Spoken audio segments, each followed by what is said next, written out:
Colligative properties are those properties which depend on number of particles is respect to their nature. Okay, और basically these properties are solution properties. Okay, किसकी properties होती है? Second one thing is these are solution properties.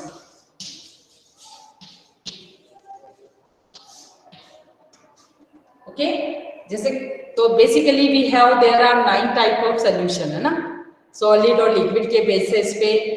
तो यहाँ पे हमारी जो ये प्रॉपर्टीज हम डिस्कस करेंगे वो बेसिकली है solute is solid and solvent is liquid.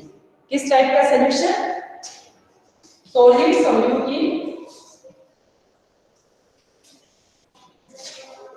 In liquid solvent.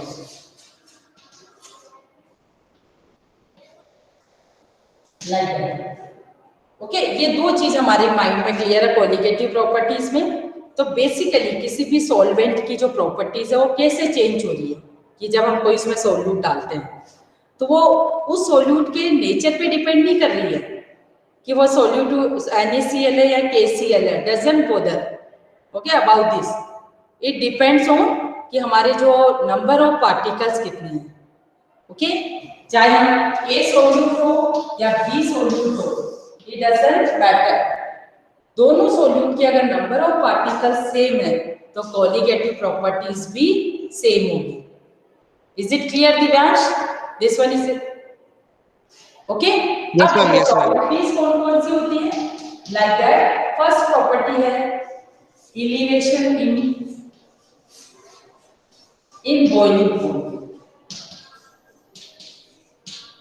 Second is deflation in freezing point.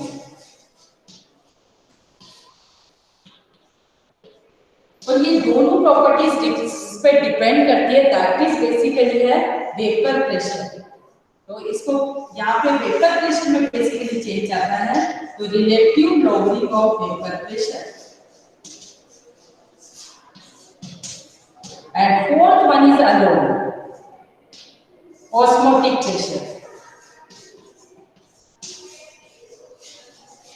ना, इसमें इनिशिएशन डिप्रेशन या लॉगरिथम कोई वर्ड नहीं आएगा। तो कई बार एक क्वेश्चन तो यही आ जाता है आपका okay, among this which one is colligative property. एक बीपी बॉइलिंग पॉइंट दे देते हैं, फ्रीजिंग पॉइंट दे देते हैं, वेपर प्रेशर देते हैं, ऑस्मोटिक प्रेशर देते हैं। तो alone boiling point is not colligative property. कोई सॉल्यूट डालने पर उसमें एलिवेशन कितना हुआ that is colligative property. Okay, तो अगर इनको अलोन दिया है तो ये कोलिगेटिव प्रॉपर्टी नहीं है। Alone only osmotic pressure is colligative property. Okay, तो पहली बात तो ये क्लियर हो गया हमारा कि कोई सॉल्यूट डालने पे उसके बॉइलिंग पॉइंट में कितना एलिवेशन होगा। It depends on number of particles, number of quantity of the solute. जैसे प्योर वाटर आपका है ना, it's boiling point is fix. It doesn't matter कि आपका वाटर 1 ग्लास है या 1 लीटर है या 2 लीटर है, always water boiling point is fix. Is it clear? वो अब 1 लीटर है तो उसका टेम्परेचर 100 जाने में टाइम ज्यादा लगेगा, 1 ग्लास है तो 100 जाने में कम टाइम लगेगा। तो that is his amount of heat. Okay, but boiling point of water is always 100 degree Celsius. But water में मैंने NaCl डाल दिया, मेरा गला गड़बड़ा गार्गल करना है ना, तो मैंने उसमें NaCl डाल दिया तो दैट वाटर 100 पे बॉइल नहीं होगा। NaCl डालते ही क्या हो गया वो NaCl इज ए सॉल्यूट है ना, गार्गल का पानी बनाना हमें, तो दैट टाइम वाटर कितने पे बॉइल होगा? More than 100। ओके, तो सपोज NaCl का सॉल्यूशन है ना, NaCl डाल के आपने वाटर ये बॉइल हो रहा आपका 101 डिग्री सेल्सियस। तो कितना एलिवेशन हुआ बॉइलिंग पॉइंट में? Solution boiling point minus pure water boiling point is 1 degree Celsius. Is it clear? तो इट मींस सिंपली कितना हम अमाउंट NaCl का डालेंगे उस पे डिपेंड करेगा कि ये एलिवेशन कितना होगा बॉइलिंग पॉइंट पे। तो delta TB is a colligative property. Okay, ऐसे आपने आइसक्रीम सेलर को देखा होगा कि वो अपने आइसक्रीम के अराउंड जो है आइस के साथ साथ उसमें सॉल्ट भी डाल के रखता है ना, रॉक सॉल्ट। तो वो क्यों डाल के रखता है? क्योंकि ताकि वो जो वाटर है उसका आइस के सराउंडिंग वाला उसका टेम्परेचर लो। ओके, तो जब हम कोई सोल्यूट अगर किसी वाटर में ऐड कर देते हैं तो उसका फ्रीजिंग पॉइंट कम हो जाता है। जैसे प्योर वाटर आपका 0 डिग्री सेल्सियस पे फ्रीज हो रहा है, तो उसमें अगर सोल्यूट डाल दिया आपने, NaCl डाल दिया, कोई भी सोल्यूट, नॉट ओनली NaCl, ये तो चीप होता है और इसमें डिसोसिएट होके पार्टिकल्स भी ज्यादा बना देता है ना, इसलिए NaCl इज बेटर, क्योंकि NaCl का आयोनाइजेशन होने पे ये और नंबर ज्यादा बना देता है। हाँ मैम, ये फ्रीजिंग पॉइंट वाला है मैम। हाँ, तो ट्वाइस, मतलब हमने 1 मोल डाला है लेकिन 2 मोल बना दिया, तो नंबर ऑफ पार्टिकल्स पे हाँ डिपेंड करती है ये प्रॉपर्टी तो हमारी। तो इसको बोलेंगे हम डिप्रेशन इन फ्रीजिंग पॉइंट, कि सोल्यूट डालने पे प्योर वाटर और लो टेम्परेचर पे फ्रीज होगा। ओके, अब बेसिकली होता है हमारा relative lowering of vapour pressure.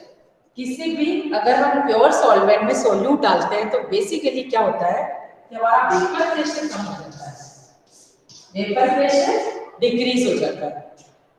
इसका भी अच्छे से आप लोगों ने मॉड्यूल में जाएंगे, आप हमारे पुरानी वीडियोस में, तो वहां पे भी मिलेंगे कि हमारी जो सॉल्यूशन की सरफेस है उधर सॉल्वेंट मॉलिक्यूल के साथ साथ कुछ कुछ सॉल्यूट के पार्टिकल भी आ जाएंगे। तो जो प्रेशर एक्सिटेड बाय वेपर्स और सॉल्वेंट मॉलिक्यूल होगा वो सरफेस पे प्रेशर एग्जिट करते हैं, पर सरफेस पे मॉलिक्यूल ही कम हो गए हमारे, तो कम मॉलिक्यूल वेपर बनाएंगे। क्योंकि नॉर्मली वेपर्स कौन बनाते हैं? सरफेस के मॉलिक्यूल, बट सरफेस में अलोंग विद सॉल्वेंट सॉल्यूट भी है। Okay, due to presence of solute molecules surface जो वेपर्स है सॉल्वेंट के मॉलिक्यूल्स, वो वेपर्स भी कम बनी तो, और वेपर प्रेशर होता क्या है? Pressure excited by vapours on surface of liquid. किसकी वेपर्स? उसी लिक्विड की वेपर्स। ओके, लाइक दैट, है ना। तो due to vapour pressure always of the solution is less than pure form. अगर हम प्योर वाटर का एक टेम्परेचर पे प्रेशर देखेंगे और एक सॉल्यूशन का वेपर प्रेशर देखेंगे तो always solution vapour pressure is less then, इसलिए सॉल्यूशन के वेपर प्रेशर को PS से रिप्रेजेंट करते हैं और प्योर फॉर्म को P नोट से, राइट। P नोट कई बार सुपरस्क्रिप्ट में भी लगा देते हैं। तो always vapour pressure of solution is less then, पर कितना डिक्रीज होगा ये भी डिपेंड करता है नंबर ऑफ पार्टिकल्स पे। जितने सॉल्यूट के पार्टिकल ज्यादा होंगे उतना ही लोअरिंग ऑफ वेपर प्रेशर ज्यादा होगा। Is it clear? Next one is okay ma'am. Osmotic pressure. ये डिफरेंट है, लेकिन सबसे पहले हमारा वेपर प्रेशर से O3 कनेक्टेड है ना। तो कई बार इनका एक ग्राफ भी आता है, वो ग्राफ कई बार डायरेक्टली दोनों के लिए बताते हैं। एलिवेशन इन बॉइलिंग पॉइंट, वो दोनों ग्राफ्स इंपॉर्टेंट है।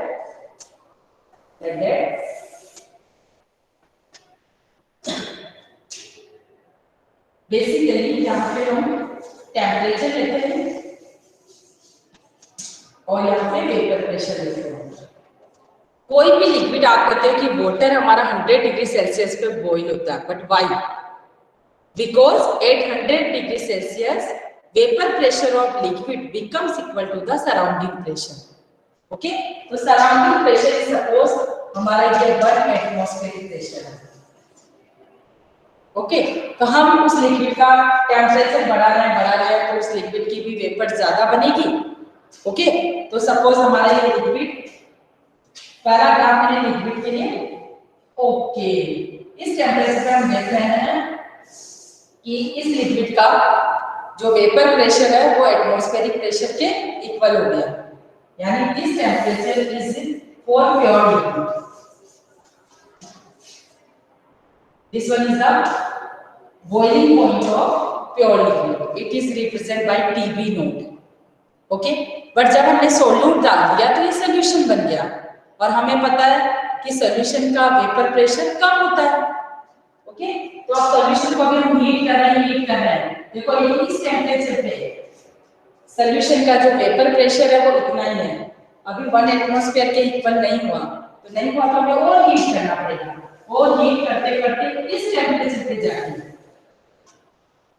प्योर लिक्विड आपका इस टेम्परेचर पे ही बॉईल हो गया, because on this temperature its vapour pressure becomes equal to the surrounding 1 atmospheric pressure, but solution vapour pressure on this temperature does not equal to surrounding pressure. Okay, so again solution को हमें और heat करना पड़ेगा। On this temperature solution vapor pressure becomes equal to the surrounding. Is it clear? हमें solution को ज्यादा heat करना पड़ेगा। Yes ma'am. है ना, तो क्या हुआ, प्योर लिक्विड तो हमारा यहीं बॉईल हो गया, पर सॉल्यूशन हमारा यहाँ बॉईल हुआ। ओके, तो ये जो है this is called elimination in boiling point, TB minus TB node.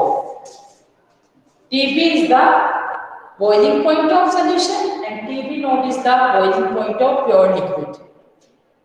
Okay, तो बेसिकली जो वैसे ही जैसे हमने जैसे NaCl में तो वाटर में ऐड किया तो NaCl का बॉइलिंग पॉइंट, अब वाटर 100 पे बॉइल नहीं होगा। ओके, तो ये डिपेंड करता है कि कितना हमने सॉल्यूट डाला, जितना ज्यादा सॉल्यूट डालेंगे जितने सॉल्यूट के पार्टिकल ज्यादा होंगे। Okay, not depend on nature. Okay, अगर कोई भी A सॉल्यूट है B सॉल्यूट है, both have same number in the solution, it means they both solutions have same boiling point. Is it clear? ये कई बार ग्राफिकली एक्सप्लेन करो तो ये ऐसे ग्राफ बताना आपको। हाँ मैम, है ना, तो पहली बात तो clear, what is the boiling point? Boiling point is the temperature at which vapor pressure of liquid becomes equal to the atmospheric pressure. Okay, and in presence of solute, vapor pressure of solution decreases. So, to boil the solution, temperature should be increased. Right? तो ये clear हो गया, solution का हमेशा vapour pressure क्या होता है? कम हो जाता है। सॉल्यूशन का वेपर प्रेशर कम हो जाने के कारण हमें उसको बॉईल ज्यादा करना पड़ेगा। राइट, अब डिप्रेशन इन फ्रीजिंग पॉइंट में उल्टी बात आती है।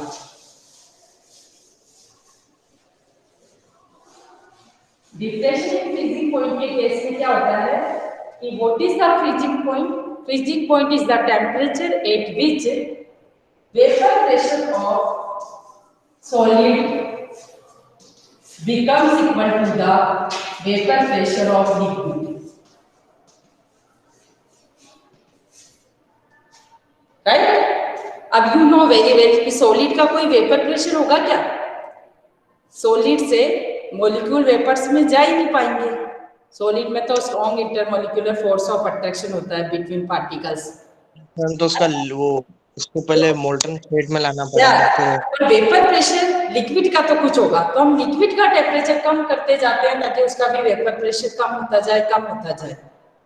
तो एट द टेम्परेचर जब vapour pressure of liquid becomes equal to the vapour pressure of solid, तो हम कहेंगे कि उस टेम्परेचर पे क्या होगा? लिक्विड फ्रीज हो जाएगा, है ना। और या हम सॉलिड के केस में कहें तो सॉलिड को उस लिक्विड के वेपर प्रेशर पे इक्वल करने के लिए हम सॉलिड को थोड़ा थोड़ा हीट करते रहेंगे, है ना।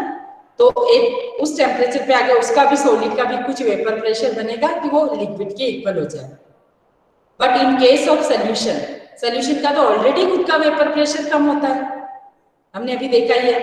तो सॉल्यूशन वाले केस में उसके सॉलिड को हमें ज्यादा हीट नहीं करना पड़ेगा, वो लो टेम्परेचर पे क्या होगा, उसका वेपर प्रेशर उसकी लिक्विड फेज का वेपर प्रेशर इक्वल हो जाएगा।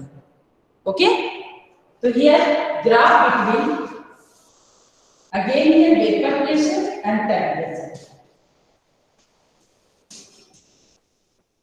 ओके, तो हम देखते हैं कि जैसे प्योर लिक्विड का अगर हम देखें तो on this temperature vapour pressure of liquid और vapour pressure of solid equal होंगे, तो हम इसको बोलेंगे इट्स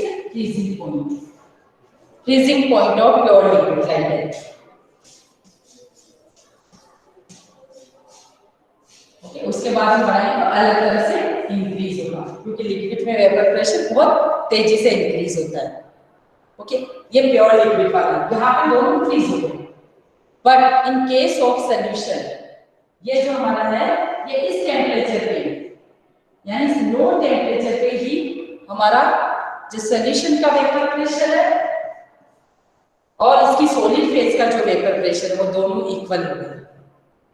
तो क्योंकि जब सोल्यूट डालते हैं तो वेपर प्रेशर कम हो जाता है सॉल्यूशन फेज का, है ना, तो इसके सॉलिड को इतना टेम्परेचर तक लाने पे ही इसकी लिक्विड फेज के वेपर प्रेशर पे इक्वल हो गया। ओके, जैसे वाटर, प्योर वाटर को तो 0 तक लाना पड़ा हमें, बट अगर वाटर में NaCl प्रेजेंट है तो दैट केस में -1 डिग्री सेल्सियस पे ही क्या हो गया, जो NaCl का सॉल्यूशन है उसकी सॉलिड फेज का वेपर फेज और लिक्विड फेज का वेपर फेज दोनों इक्वल हो गए। तो आपको इसको इधर की साइड बनाना पड़ेगा। ओके, और ये जो है इस टेम्परेचर इधर की साइड वाला ये सॉलिड स्टेट को रिप्रेजेंट करेगा। ये सॉल्यूशन वाला ग्राफ है और इन पॉइंट्स के बाद वाला लिक्विड फेज है, राइट। प्योर लिक्विड को हम हाई टेम्परेचर पे फ्रीज करेंगे और सॉल्यूशन को थोड़ा लो टेम्परेचर पे फ्रीज करेंगे। ओके, तो this one is depression is freezing point is equal to freezing point of pure liquid minus freezing point of solution. और ये भी, ये जो डिप्रेशन हो रहा है फ्रीजिंग पॉइंट में, it depends on number of particles of the solute, right, like that. और इनके लिए एक फॉर्मूला है, delta TF is equal to KF into molality.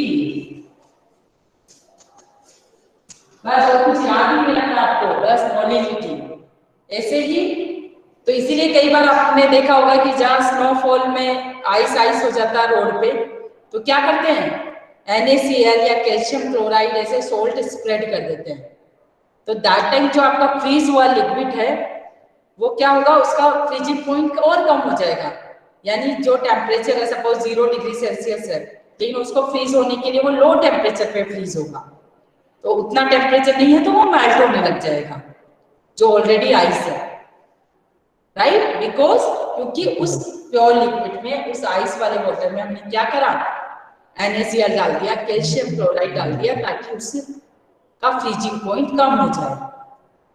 Okay, तो आपका जो आइस है वो उसमें कन्वर्ट हो जाएगा। Is it clear?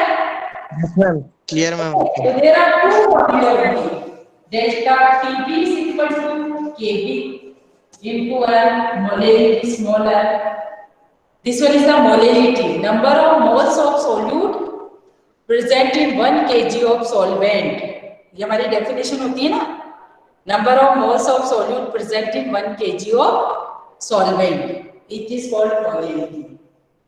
ओके, और किसी सॉल्यूशन का कई बार इसको भी डिफाइन करने को आ जाता है, it is called molar elevation constant. ये Kb क्या है आपका, क्योंकि normally delta Kb is directly proportional to the n, it is basically proportionality constant। पर इसको डिफाइन करेंगे कि जब हम 1 मोल सोल्यूट को 1 kg सॉल्वेंट में डिसॉल्व कर देते हैं तो जो एलिवेशन इन बॉइलिंग पॉइंट होगा that is called molar elevation constant. क्या बोलेंगे इसको, मोलर एलिवेशन कांस्टेंट। और मोलर सॉल्यूशन किसको बोलते हैं, which solution is called molar solution. आपको कई बार एग्जाम में दे देते हैं solution is molar, what do you mean molar? Yes, anyone tell molar solution means, A solution which molality is ma'am जिसमें मोलरिटी ज्यादा हो। नहीं बेटा, ज्यादा नहीं, मोर नहीं है ये मोलल है, मोलल मोलर, ये वर्ड यूज कब करते हैं जब हम अलग अलग मैम होता दोनों। मैम है ना। A solution which molality is 1 is called molar solution, और a solution which molarity is 1 are called solution. A solution which molarity is 1 is called molar solution. वहां पे मोलर वर्ड आता है, यहाँ पे मोलर वर्ड है, राइट। तो कई बार डिफाइन करने को आता है कि what is molar elevation constant. तो simply elevation in boiling point in the solution which molality is 1 m. Molality, yes, small m is molality, capital M is molarity. Okay, तो ये एक एडवांटेज भी है बेटा कि यहाँ पे ना मोलैलिटी यूज होता है। Which one is better, molality और मोलैरिटी? क्या बेटर होती है मैम? मोलैरिटी बेटर होती है ma'am. Molarity? Yes ma'am, molarity molarity. तो किसी सॉल्यूशन के लिए molality is more better than molarity because molality temperature independent होती है। वहां पे वॉल्यूम ऑफ सोल्यूशन आता है मोलैरिटी में, तो वॉल्यूम चेंजेस विद टेम्परेचर, नहीं होता है टेम्परेचर के साथ। Yes, note down this question, molality is better than molarity, why? Because in molality is temperature independent. Okay ma'am, molality temperature पर डिपेंड नहीं होती ना। Molality number of mole divided by weight of solvent in KG. यार कोई आपको नहीं आ रहा ना बेटा, वॉल्यूम नहीं आ रहा है, इसको रिप्रेजेंट करते हैं स्मॉल एम से। And molarity it is capital M. Number of moles of solute divided by volume of solution in liter। ऐसे हम मोलैरिटी निकालते हैं और ऐसे मोलैलिटी निकालते हैं। सोल्यूट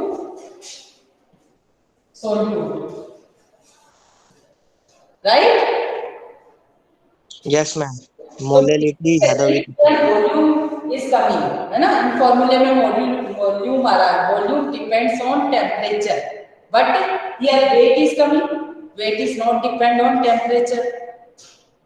ओके, तो molality is better than molarity, why? Its reason is because it is temperature independent.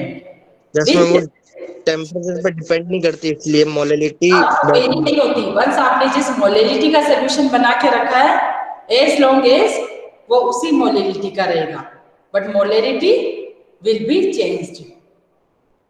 Okay, suppose आपका ज्यादा गर्मी हो गई तो थोड़ा सॉल्यूशन का लेवल कम हो जाएगा, और सॉल्यूशन का लेवल कम हो गया तो molarity will be changed like that. Clear? Yes ma'am, अब तो कोई डाउट नहीं है इस चैप्टर में से। नहीं है ना? अभी हम एक और चीज पढ़ेंगे बेटा। अभी क्या होता है, तो कॉलिगेटिव प्रॉपर्टीज की स्टडी क्यों करते हैं? कॉलिगेटिव प्रॉपर्टीज का बेसिकली यूज है to find out molar mass of solute. किसी सॉल्यूशन में अगर कोई सोल्यूट प्रेजेंट है तो उस सोल्यूट का मोलार मास क्या है, उसके लिए हम कॉलिगेटिव प्रॉपर्टीज की स्टडी करते हैं बेसिकली। तो अभी एक क्वेश्चन हमारा ये भी आता है कि why do we prefer osmotic pressure method? इन तीन मेथड के की जगह हम ऑस्मोटिक प्रेशर मेथड को यूज करते हैं to find out molar mass of solute. Okay, is it clear? Why do we study colligative properties? कि कोई भी सोल्यूट अगर आपका सॉल्यूशन में प्रेजेंट है तो उसका मोलार मास पता करने के लिए। मोलार मास पता चल जाता वंस तो हम बता सकते हैं कि सोल्यूट क्या हो सकता है। ओके, तो ऑस्मोटिक प्रेशर मेथड जो होता है उसमें हमें ऑस्मोटिक प्रेशर इक्वल टू कैसे करेंगे? I is equal to N by V RT. Okay, N is the number of moles, V is the volume of solution. तो क्या बोलेंगे इसको N by V को? Number of moles divided by volume of solution. What is this? This one is the molarity. Molarity.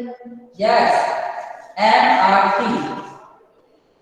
है ना. This one is the molarity और आपकी book में इसको सी से भी लिखा होगा. सी मतलब कॉन्सेंट्रेशन इन मोल पर लीटर. Is it clear? तो यहाँ पे आपकी टर्म क्या आ रही है? मोलरिटी. एक बार तो मैडम कह रही है कि नहीं, molarity is better then molarity. Okay, but अभी इस मेथड को ये क्वेश्चन पूछा जाता है एग्जाम में, why do we prefer osmotic pressure method then other 3 colligative properties? तो मैम सॉल्यूशन के अंदर मोलरिटी निकालने के लिए पहला रीजन तो है कि osmotic pressure can be measured at room temperature. Osmotic pressure कहाँ मेजर कर सकते हैं हम? रूम टेम्परेचर पे, है ना. जबकि एलिवेशन इन बॉइलिंग पॉइंट में आपको बहुत सॉल्यूशन को हाई टेम्परेचर पे ले जाना पड़ेगा बॉइल करने के लिए. डिप्रेशन इन फ्रीजिंग पॉइंट में भी हमें लो टेम्परेचर पे जाना पड़ेगा. ओके, तो like that here no need. In osmotic pressure method में first is it can be measured at room temperature. Okay, second thing is molarity. Here use molarity, but in other 3 methods में हम use करते हैं molarity. तो molarity can be measured at easily then molarity. Okay, we know कि molarity is better, but molarity को measure करना थोड़ा typical होता है, बट मोलरिटी इजीली मेजर कर सकते हैं. दूसरा होता है कि जो हमारे बायोमोलिक्यूल्स होते हैं, है ना, जैसे बिग साइज मोलिक्यूल, उनको अगर हम हीट करने लगे तो वो डिकम्पोज हो जाते हैं. पॉलीमर्स अगर उनको हीट करने लगे तो डिकम्पोज हो जाते हैं. Okay, so at high temperature पे और लो टेम्परेचर पे जाना मुश्किल होता है. ओके, तो बायोमोलिक्यूल्स या मैक्रोमोलिक्यूल्स और पॉलीमर्स के लिए ये मेथड सुटेबल होता है, because here no need to heat. तो देयर आर 2-3 रीजंस हो गए. This method can be used at room temperature. Here molarity is used instead of molarity, so it can be measured easily. Third one is here जो macromolecules होते हैं, पॉलीमोलिक्यूल्स होते हैं, polymers होते हैं, वो डिकम्पोज हो जाते हैं हाई टेम्परेचर पे. तो for them this method is suitable. Clear? Okay, तो कई बार ऐसे क्वेश्चंस भी आते हैं हमारे. Yes Divyansh, any doubt here? No ma'am. Okay, है ना. और तो हमारे ग्रुप में ओनली आपको पता चले relative loading of vapour pressure में फॉर्मूला होता है mole fraction P not minus PS divide by P not is equal to mole fraction of solute.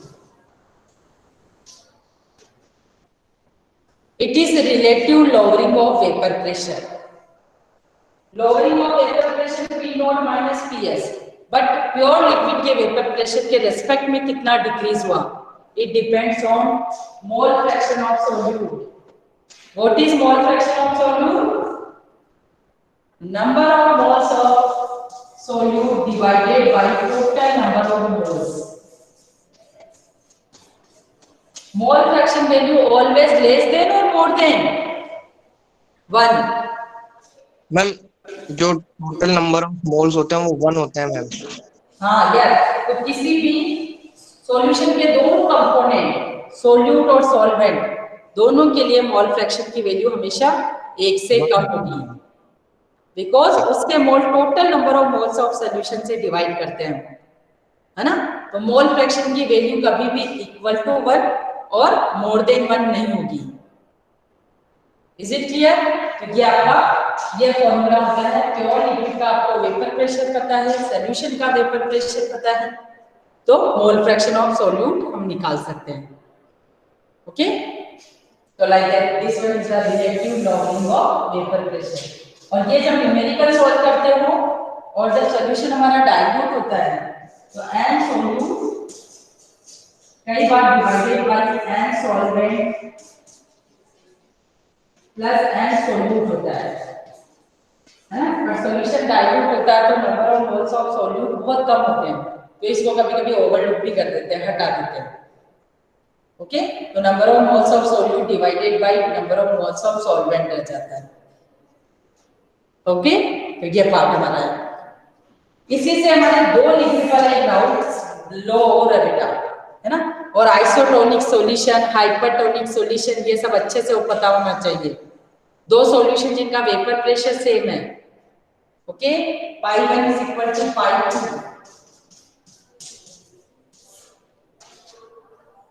दो सॉल्यूशन, आइसोटोनिक सॉल्यूशंस आर दो solution which have same osmotic pressure. Okay, अगर उन दोनों solution को contact में रखेंगे हम तो नो ऑस्मोसिस अकर, है ना। तो आइसोटोनिक वर्ड जहां आ गया मींस ये कंडीशन लगा देंगे। ओके, तो कई बार N1RT/B is equal to N2RT/B। Temperature same होता है, R is gas constant, V is the volume of solution. अगर ये सब सेम है तो हम इस रिलेशन से N1 का मतलब होता है W1/M1 W2/M2। W means amount of solute 1 molar mass of this solute। Number of moles कैसे निकालते हैं? Given mass in gram divided by it's molar mass. Okay, तो ये रिलेशन के हमारा कई बार काम आता है। इससे एक सॉल्यूट का मोलार मास इज गिवन तो दूसरे सॉल्यूट का मोलार मास निकाल सकते हैं, है ना। This relation is also important. लेकिन ये कंडीशन कब लगाओगे? और what is normal saline water? जैसे हमारी ब्लड सेल्स जो होती है उनके लिए आइसोटोनिक सॉल्यूशन क्या होता है? 0.09% mass by volume solution of NaCl। Okay, 0.09 gram of NaCl present in 200 ml of the solution. वो हमारी ब्लड सेल जो है उसके साथ आइसोटोनिक है, समझे। मतलब हमारी ब्लड सेल का वो ऑस्मोटिक प्रेशर कितना है? जितना इस सॉल्यूशन का ऑस्मोटिक प्रेशर है 0.9 0.09% मास बाय वॉल्यूम। हाँ मैम, वो एक मेडिकल वाला क्वेश्चन भी था कि वो अपन NaCl स्लाइम वाटर क्यों ऐड करते हैं मेडिसिन में, ब्लड में इंजेक्ट करते टाइम? हाँ, ताकि वो हमारी वो जो ब्लड सेल्स है उनके साथ आइसोटोनिक हो जाए, है ना।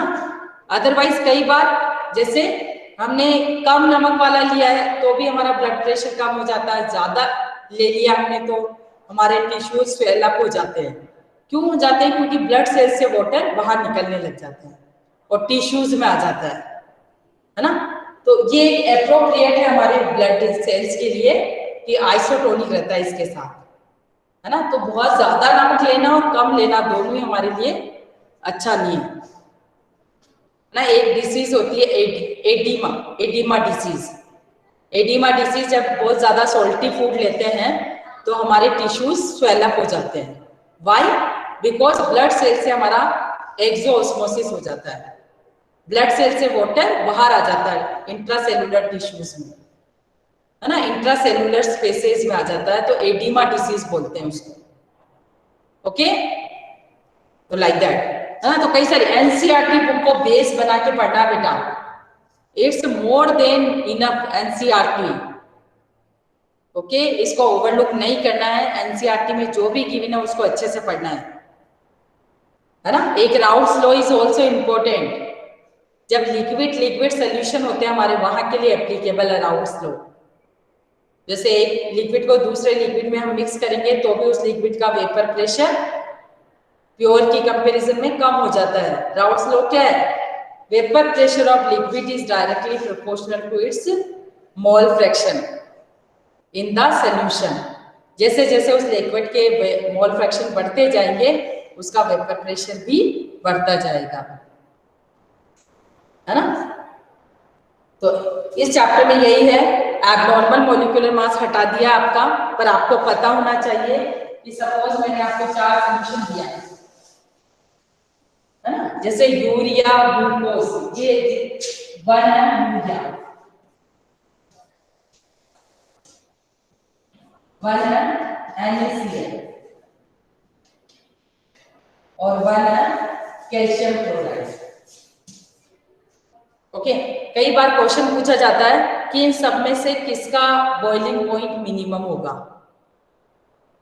ओके, सबका हमने 1 दिया, यानी 1 मोल present in 1 litre, right.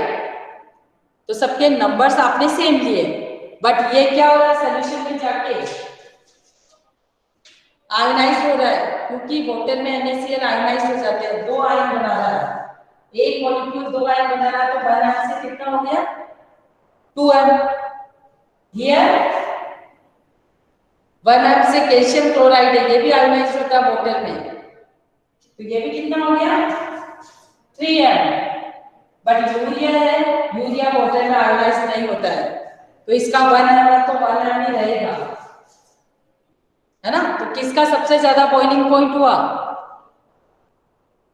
Yes, which has maximum boiling point, जिसके पार्टिकल ज्यादा हुए, है ना। तो किसके पार्टिकल सबसे ज्यादा हुए?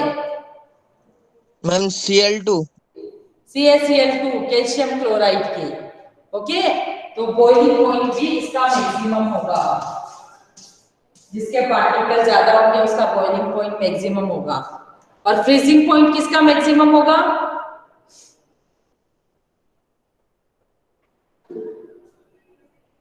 freezing point depression is directly proportional to the number of particles, which has maximum freezing point? Ma'am urea. Very nice बेटा, गुड। इसका मतलब कॉन्सेप्ट क्लियर हो गया, क्योंकि इसमें सबसे ज्यादा डिप्रेशन होगा, नंबर ऑफ पार्टिकल्स ज्यादा है, तो मैक्सिमम फ्रीजिंग पॉइंट यूरिया का होगा, है ना। बाकी में तो जितने पार्टिकल्स होंगे उतना ही कम होता जाएगा, लाइक दैट। तो कई बार ऐसे क्वेश्चन भी है, अगर आयोनिक कंपाउंड है तो आयोनाइज्ड हो जाएंगे, है ना। अगर 1 ऑफ यूरिया 1 एम ग्लूकोज का पूछा, तो विच इज मोर, यस, ये बताओ विच इज मोर, किसका ज्यादा होगा फ्रीजिंग पॉइंट?